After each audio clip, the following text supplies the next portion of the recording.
buhay na talo pa ang isang masalimuot na telenovela. At tulad ng karaniwang soap opera, magkaroon kaya ng masayang katapusan at katuparan ang mga pangarap ni Sarah?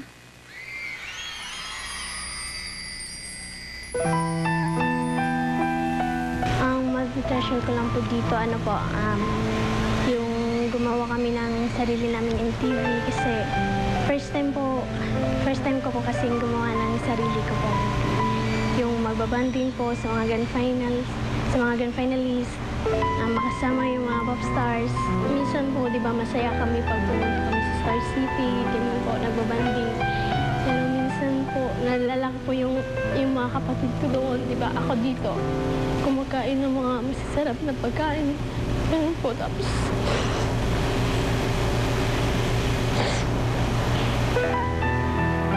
The winner for the 5th semifinals of our Search for a Star is contestant number 1. Nanalo na po ako sa semifinals po. Umuwi po akong Cebu.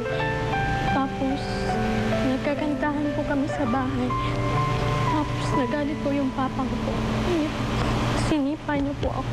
Sinabi niyo po sa akin na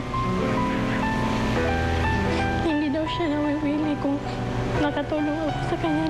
Gamit po sa pera na panalunan ko po. Minsan mawala po siya sa sarili niya. Tapos kami po yung nasaktan niya. Sarah, ano ang pangarap mo para sa pamilya mo? Panghanap buhay po sa mama at papa ko po. Tapos, bibigyan ko po yung mga kapatid ko anong kailangan nila sa eskwelahan, kung ano yung mga gamit na hindi nila nasusuot, yung mga pagkain na hindi nila natitikman. Ganun po. Sa kabila ng pananakit ng tatay mo, may happy moments ba sa buhay ni Sarah? Pag nanalo po kami sa contest, yun lang po.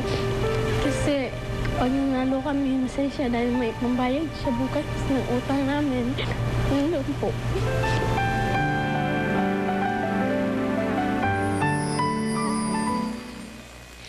Wearing an outfit designed by Rene Salud and styled by Agatha to sing Somewhere, mga kaibigan, ang pambato ng mga taga Cebu, Sarah Jean Badana.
grabe. Bakla, dito, bilisan mo. Bilisan mo naman. Ayan na, nandiyan na si Sarah. Dali. Ayan na si Sarah. Ay, Sarah! Sarah, alam mo, magugulat ka. Meron akong super surprise sa'yo. Hindi ko pa sinasabi, naiiyak ka na, naiiyak tuloy ako sa'yo. Alam mo ba, ewan ko ba, iba ang nararamdaman ko. Hindi kaya anak kita? Hello, Sarah. Ayan na, tumalon na. Ayan. Alam niyo ba, fresh from Cebu. Nakaligid mo eh. Okay lang. Sige lang. Talagang talit lang ko. Yung gusto. Oh, harap po kayo. This is such an emotional moment na naman. Alam mo, pinipilit ko lang magpatawa, RC, pero naiiyak talaga ako.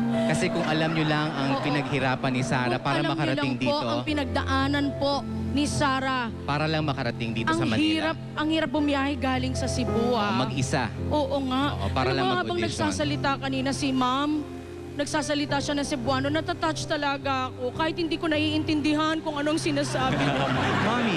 Mami, ano pong masasabi niyo? Ano lang. Alam ko kaya ng anak ko ang pagkanta. Ito na sabi ko sa kanya na yung itong top toys na binili ko, noon pa niya ito gusto, hindi niya nabalik. Ngayon ko na lang ito nabili. Sa pagpunta ko na dito. Ito po ay regalo ng mami ni Sarah sa kanya na matagal na daw gusto ni Sarah to. Sarah, anong masasabi mo na natupad mo yung stuffed toy na gusto mo?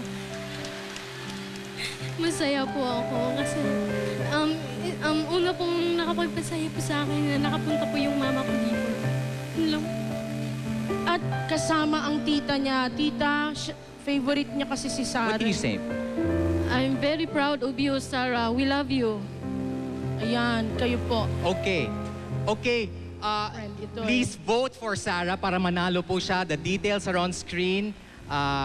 Back to you, Regine. Napaka-emotional dito.